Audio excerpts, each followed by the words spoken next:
I was born into a wealthy family in the United States, growing up in the lap of luxury in Beverly Hills, California.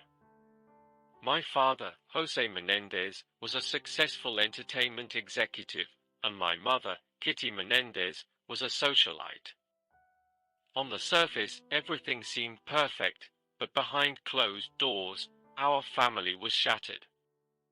On that fateful day, August 20th, 1989, my brother Lyle and I committed an unimaginable act.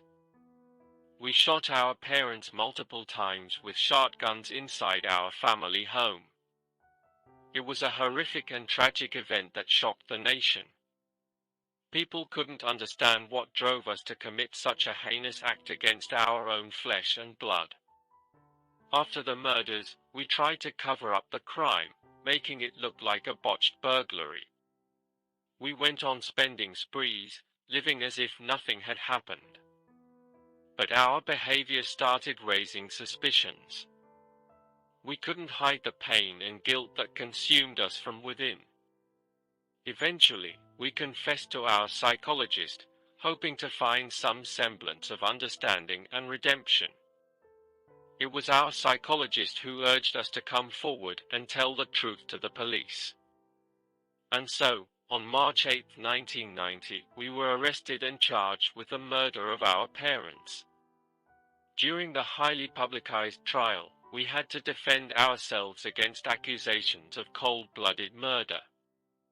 We chose to reveal the truth about the abuse we endured from our parents, both physical and emotional. We shared the dark secrets and dysfunctional family dynamics that had plagued our lives for years. Our defense aimed to portray us as victims who had no choice but to take drastic action to protect ourselves. We spoke about the history of sexual abuse we endured and the fear that gripped us. We wanted people to understand the torment that led us down this dark path. However, the prosecution saw it differently. They painted us as greedy individuals who meticulously planned the murders to gain control of our parents' fortune. They argued that we had no justification for our actions and that we were simply driven by selfish motives. The trial became a spectacle, captivating the media and the public alike. It forced people to confront uncomfortable truths about family dysfunction and the devastating consequences it can have. In the end, the jury couldn't reach a unanimous decision, resulting in a mistrial. But justice eventually caught up with us. In 1996, during the retrial, we were found guilty of first-degree murder. The court sentenced us to life in prison without the possibility of parole. We were separated and sent to different prisons in California, where we continue to serve our sentences to this day. The case continues to spark debate and divide public opinion.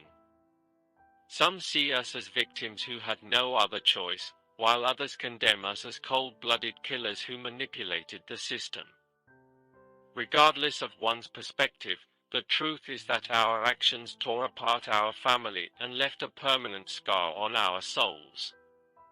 It's a tragic and haunting chapter in our lives that we can never undo.